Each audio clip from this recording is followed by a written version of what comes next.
Здравейте, приятели! Вие сте с поредното предаване София Сити Спорт, което ви показва всички спортни дейности, организирани с помощта на Фондация София, Европейска столица на спорта, на територията на София.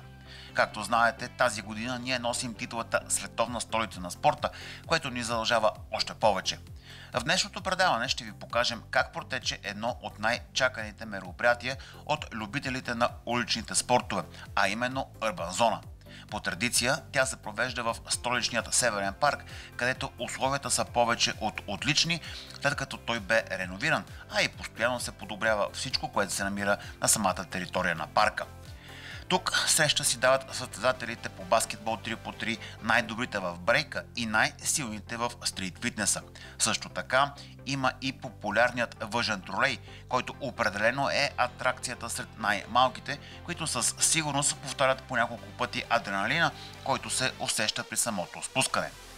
Но ние започваме от битките в баскетбола 3x3, където баскетболните отбори на Славия при момчетата и шампион 1 при момичетата грабнаха купите за победители на откритото градско първенство на София в варианта за 16 годишни, което се състоява в рамките на Urban Zone 2024. Срещите определено бяха доста интересни, а много често се стигаше и до обрати в последната секунда. Това показва, че всичко, което прави Фондация София, Европейска столица на спорта, е в правилната посока. Ето и класирането. При момичетата на първо място е шампион 1, на второ място шампион 2, а трети е тимът на Славия. При момчетата пък Славия са на първо место, втори са Септември, а трети е тимът на Олимпия.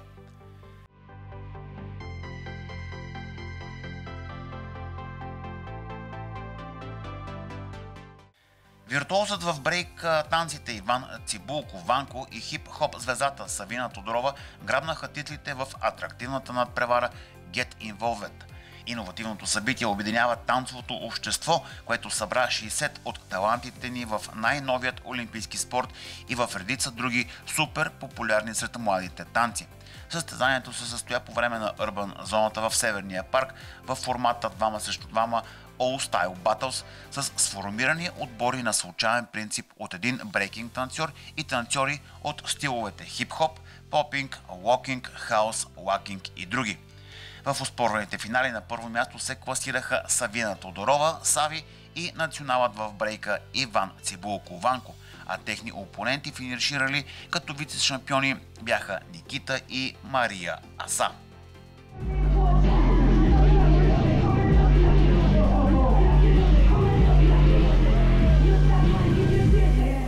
И от брейка отиваме към стрит фитнеса. Словакът Дейман Ребро завоюва титулата Interim Champion след победата си срещу Илиан Феодоров в международният турнир по стрит фитнес в Battle of Legends. Състоял се непосредствено след националния шампионат в рамките на Urban Zone 2024 година в столичният Северен парк. Деймиан го очаква битка за шампионския клан в тежка категория, а той публично заяви, че иска да се изправи срещу прочутия белгиец Иван Делбуко. Александър Тодоров победи Валентин Стефанов в битката на двамата ни най-млади състезатели в спор за купата и с цел да започнат да се изкачат в ранглистата.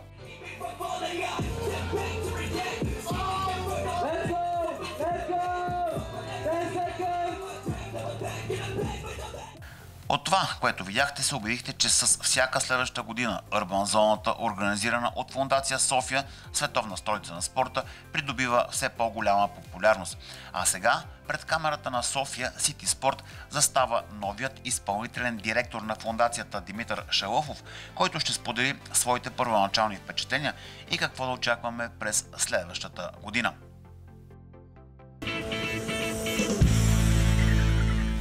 Разговаряме с Димитър Шалъфов, новият председател на Фондация София, Европейска столица на спорта. Здравейте! Благодаря, че намерихте време в тежката ви програма за зрителите на София Сити Спорт. Вие сте горе-долу около половин година, малко повече сте председател на фондацията. Разкажете нещо повече за вас. Здравейте и благодаря за поканата. За мен е чест и удоволствие да гостувам на вашето предаване. Ами, какво да ви кажа, да, от април месец реално беше избран новият управителен съвет на фондацията. като на първото заседание аз бях избран за председател. За себе си мога да кажа следното нещо. Много хора ме познават по-скоро като юрист и адвокат, но не знаят, че всъщност аз имам и доста сериозна връзка с спорта. Самият аз съм тренирал футбол като малък, в последствие станах професионален футболен съдия.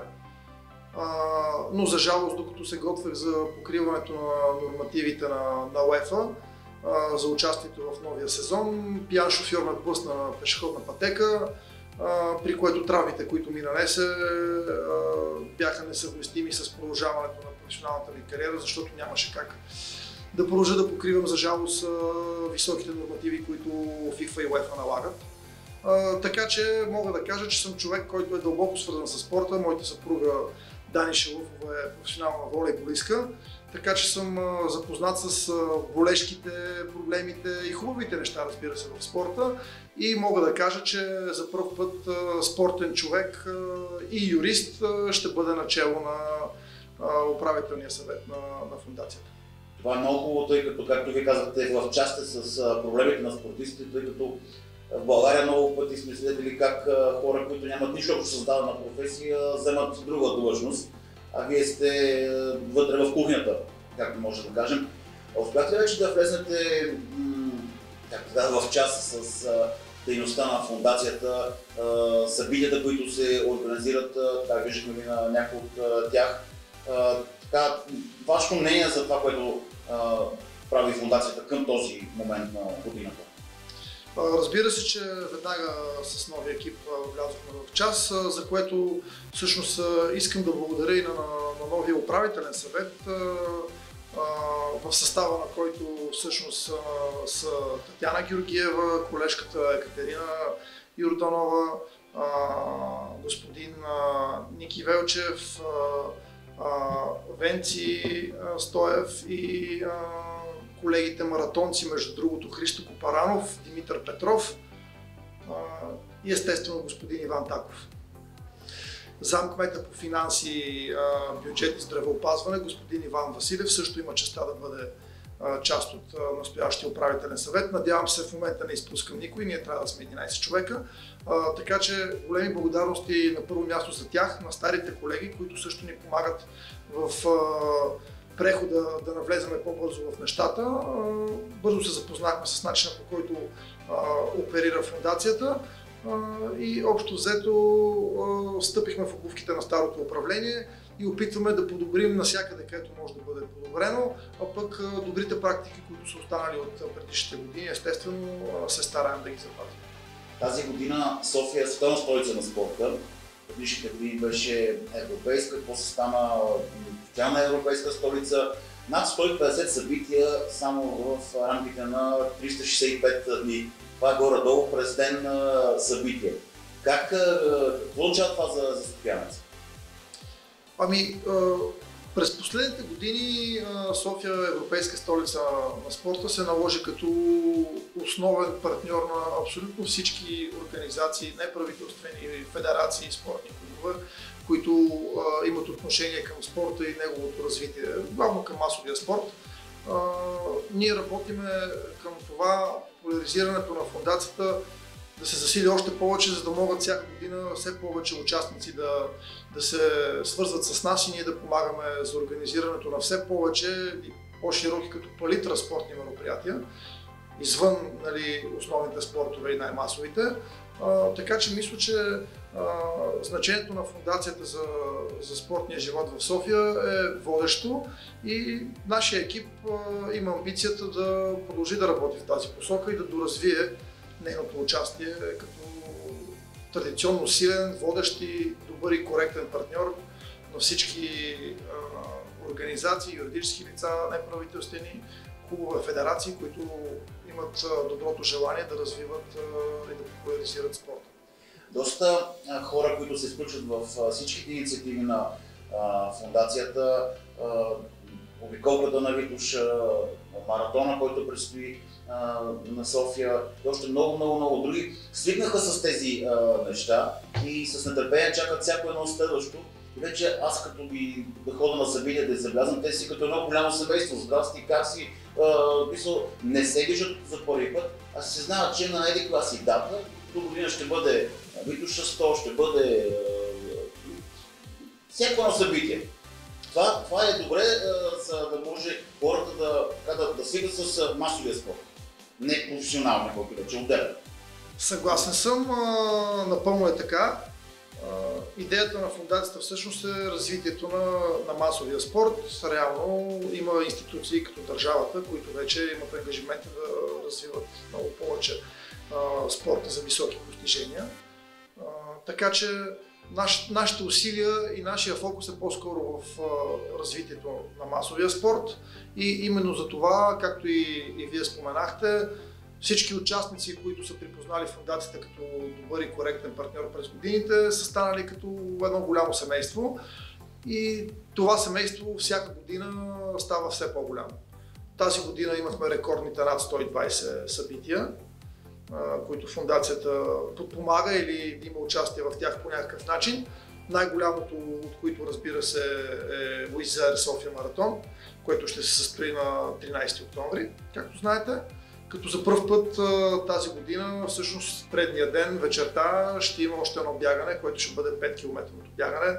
Така малко за загрявка, да опипат терена така по-нетърпеливите.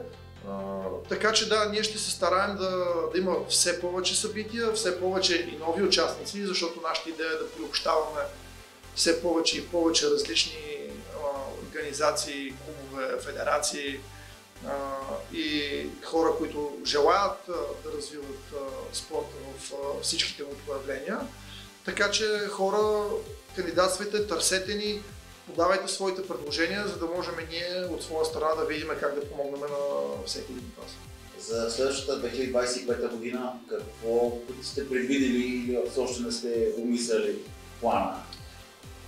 Реално процедурата е такава, че в момента набираме предложения от участниците, които ще заявят желание да участват в програмата, респективно в бюджета за 2025 година. След което някъде към края на годината ще седнем заедно с колегите и с изпълнителен директор да прегледаме всички предложения, които сме получили и да направим програмата за 2025 година. Сигурен съм, че голяма част от събитията, които са се провели през тази година, най-вероятно ще заявят участие и за тази.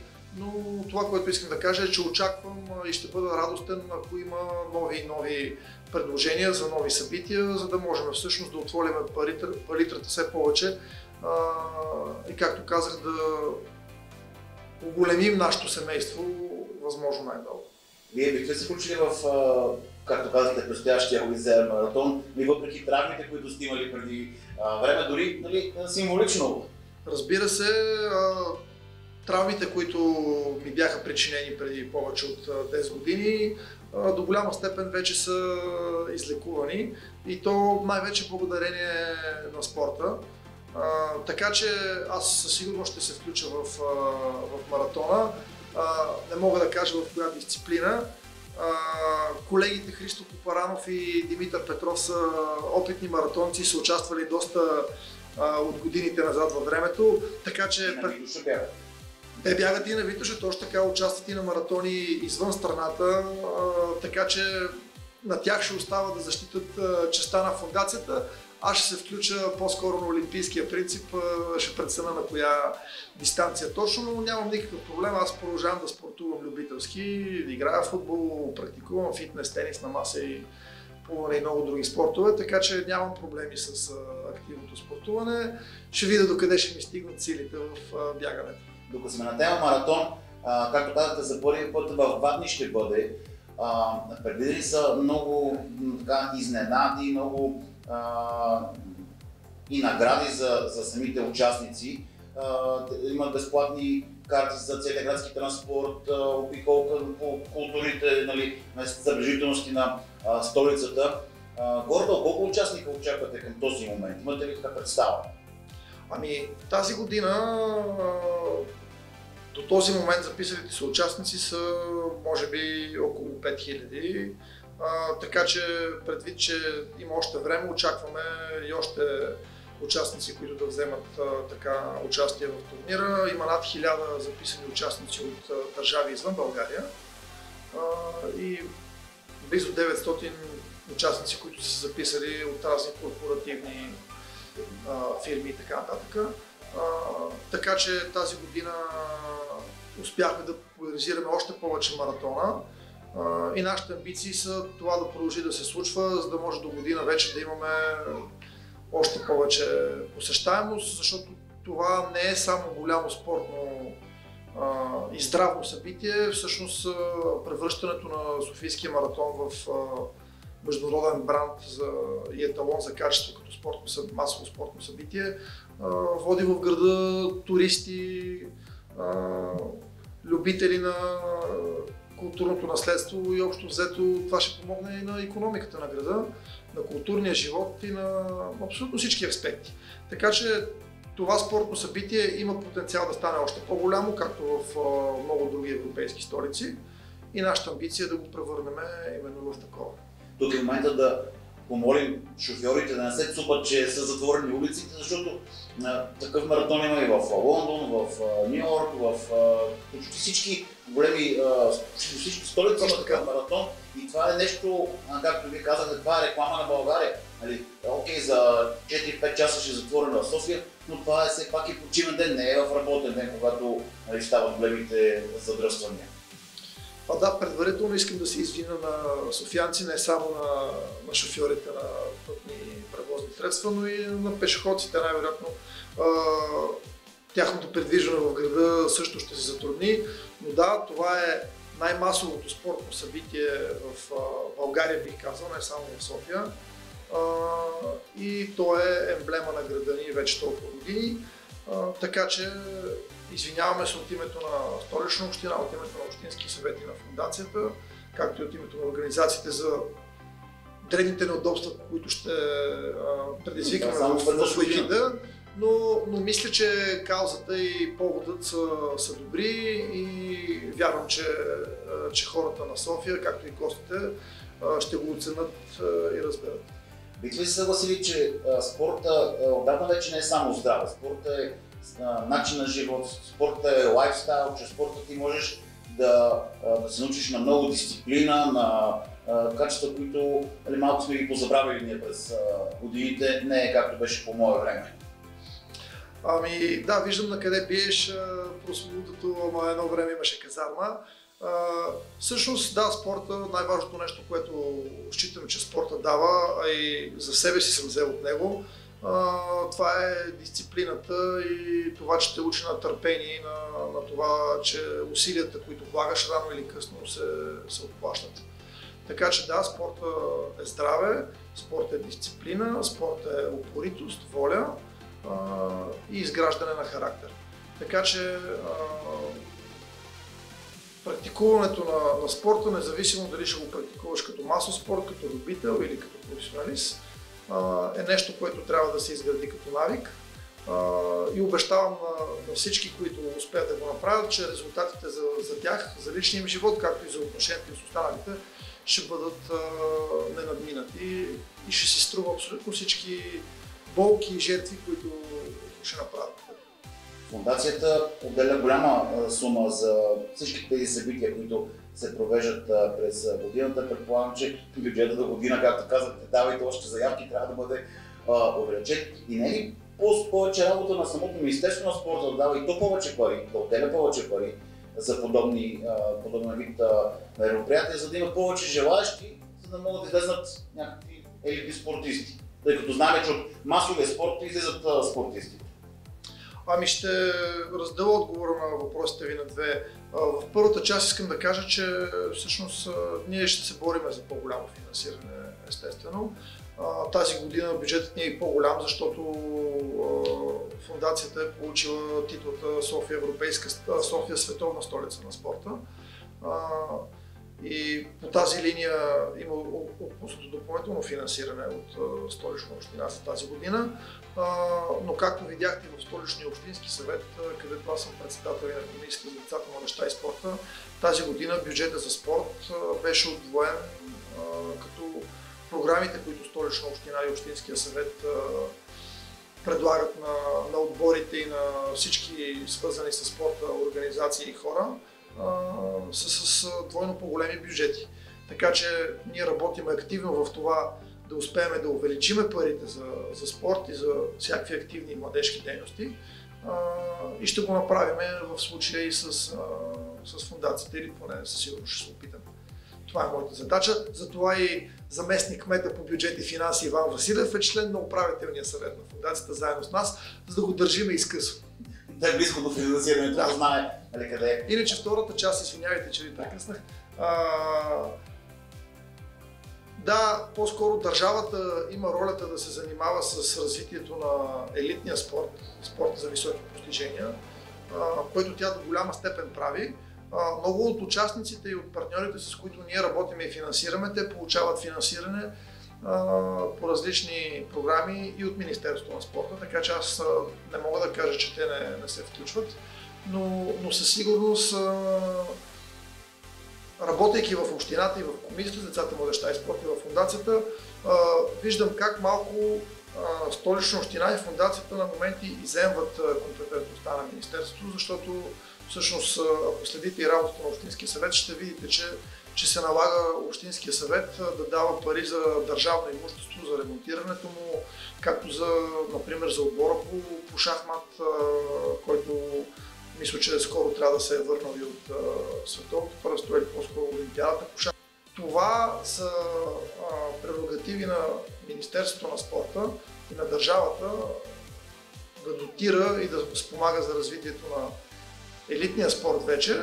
По-скоро аз считам, че фондацията и Столична община следва да се фокусират върху изграждането на масовия спорт, от който вече да бъде използван като хубава основа, да се търсят таланти и оттам да се доразвиват вече и те да отиват в елитния спорт за високи постижения.